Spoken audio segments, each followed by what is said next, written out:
past, 2 to 3 years. We went through a pandemic. What happened during the pandemic? House prices skyrocketed, interest rates were down, and everyone was able to go ahead, if they were smart, and purchase a home. If you bought a house in 2020, I guarantee you, especially if you're in a market like Florida or even New York or any of these expensive places, Texas, especially Austin, Texas, San Antonio, Dallas, Houston, etc., you'll probably experience a significant increase in appreciation where your house went up somewhere between $20,000 to $100,000. I'll give you guys a little dirty secret now. All the homes, remember, as you guys know, in 2021, I bought 7 homes. All the houses that I bought in Florida, guys, back in 2021 are up now over $100,000 fucking dollars. Okay? So what that means is I purchased it for a certain price, and now the house is worth over $100,000 more. So I have a good amount of what? Equity. What is equity? Equity is your buy into the home. Okay? The money I put down versus how much it appreciated is my equity. All right? So you experience equity, or excuse me, you experience appreciation. So we talked about you're able to use debt to acquire the asset. Then once you have the asset in your control, it appreciates over time. Now, what else is special about this? You make money. Fresh was talking about cash flow significantly. So if you live in the home or if you put tenants in it, the house should make you some kind of cash flow, okay? You should, and that means after all bills are paid, you're making money after the fact. Very important, guys. And then the last thing here is tax benefits, which no one talks about. Okay, guys? The tax benefits are enormous. And there's 2 main tax benefits from real estate. There's one called depreciation, which you're able to depreciate the house over a 27.5-year period. And you're able to, and then cost segregation. We talk about this in more detail on other episodes of real estate, but I got a secret for y'all. Steve is going to come in on next Monday, and we're going to talk about taxes, saving money, and we're going to talk about this in way more detail for you guys and give y'all a refresher on S-Corps, LLCs, etc. next Monday. So I'll wait until then to give you guys the details, but the point I'm trying to make here is you get enormous tax benefits with real estate, okay? So the 4 main things about real estate, why it's the best asset class. Number 1, you're able to use debt to acquire it. Once you use that debt to acquire it, you're able to enjoy appreciation of that property going up. Real estate, guys, almost always goes up in value over time, okay? 5 to 10 years, it's going to go up regardless of what happens. Even if the market crashes, it's going to correct and it's going to come back up. Next, it makes you money while you hold on to it, okay? If you're not an idiot, you did your numbers correctly and use cash-on-cash returns, like I tell you guys all the time, the house is going to make you money. Then, lastly, you're going to get tax benefits in the form of 2 things, either A, depreciation, or B, cost segregation. To show you guys how powerful real estate is, I use this example all the time. I'll tell you guys one more time for you guys that are new here. When I was an agent in the government making about $120,000 per year, I paid about $40K in taxes, okay, guys? They took almost, 1/3, 1/4 of my goddamn money, right? Because I was single, didn't have any kids, didn't have any assets. So they're going to kill me. I am the prime target, right, for taxes for Uncle Sam whenever you make a certain amount of money and you don't have assets to your name, you don't have children, right?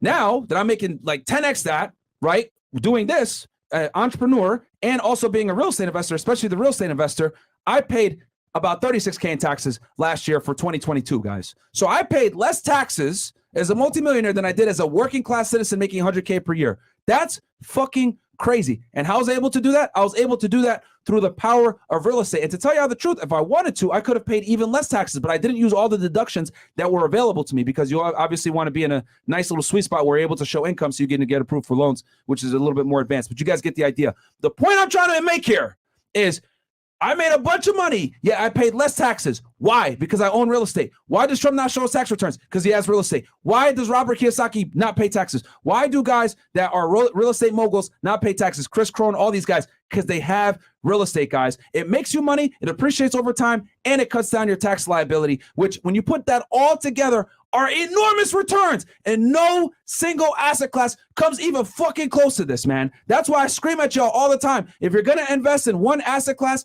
please get into real estate. You will thank yourself every single time. Fresh bought a house that he could barely afford back in 2019, 2020. Mm-hmm. That house has went up, what, $200,000-$300K? Yeah, it's funny. I was only making $15 an hour back then. So $15 an hour back then. Now, he went house poor buying it, etc. But do you regret buying that house? Definitely not. It's went up significantly, and it's making him money. And I will say as well, just to answer your point. So when you buy a house, guys, if you're smart about it, and I wasn't smart at the very beginning, I just wanted to get a house, you're going to have some money in reserves because things are going to go wrong with the property. It's a house, guys. Either roof repair, maybe something, the bath or, the the tiling, whatever it may be, painting, things will go wrong tenants with will the fuck your property. shit up. So to kind of combat that, you want to have money in reserve, so if things go wrong, you can fix it. My dumbass didn't think about it because I wanted to have the property, but I didn't think about reserves because obviously things go wrong. So I'm telling you guys, you can make that correction. Obviously, have money for the down payment, for the closing, for the property, but have money for reserves just in case things go wrong. Yeah. So, and I didn't mean to go on a rant there about real estate, guys, but that's the number one way to create He's wealth. passionate about it, man. 95% plus of millionaires make their money off real estate, right? Yeah. Then, remember how I said real estate's number one, and then, we kill all the other streams. Yeah, come on over guys, to YouTube, guys. YouTube tonight, come guys. over to YouTube. and also Rumble. We got about 5,000 plus y'all over there on Rumble, and we got over 5,000 y'all over here on YouTube. So I talked about real estate being number one. The next asset classes, guys, that you can invest in as well, that I think that you should be invested in, are obviously the stock market. Whether it's individual stocks, the whole of the game. I'm talking more along like index funds, okay?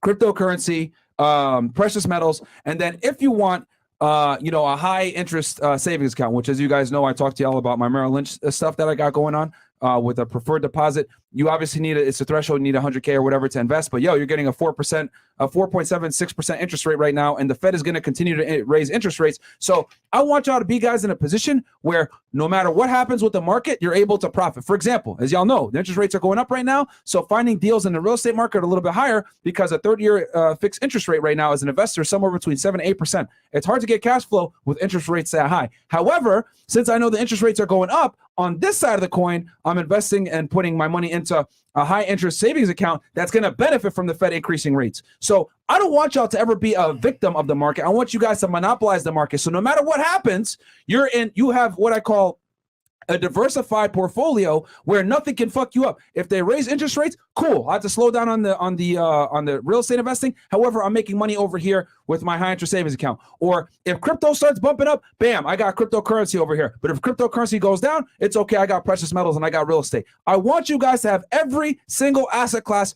in your repertoire, so no matter what happens in the market, you're going to be safe. Don't be like these guys that have 50% of your goddamn wealth in cryptocurrency, and next thing you know, Ethereum is down to $1,000, and you're thinking about jumping off a fucking balcony like people have done here in Miami. Don't do that shit. Be in all different asset classes. Own a home here, own some cryptocurrency here, have some Ethereum, have some Bitcoin, have some precious metals, have some of your money put into a high interest savings account. They'll make money for you. So if the Fed increases the rates, you'll be fine. I want you guys to be diversified so no matter what happens, you're okay. And then on top of that, make sure you have 6 months to a year of cash money that you have access to, whether it's in a safe or it's in a bank account like a Bank of America or a Chase or whatever it may be. You need liquid money as well, guys, that you could deploy anytime. God forbid an emergency happens, someone needs money, you need to take care of somebody that you love. You have that money that's there. That's where you need to be. Real estate, cryptocurrency, index funds, individual stocks, precious metals, high interest savings account if you can afford it. And then on top of that, have 6 months to 1 year of money stashed away somewhere for emergency situations. If you have all these things in place, I promise you,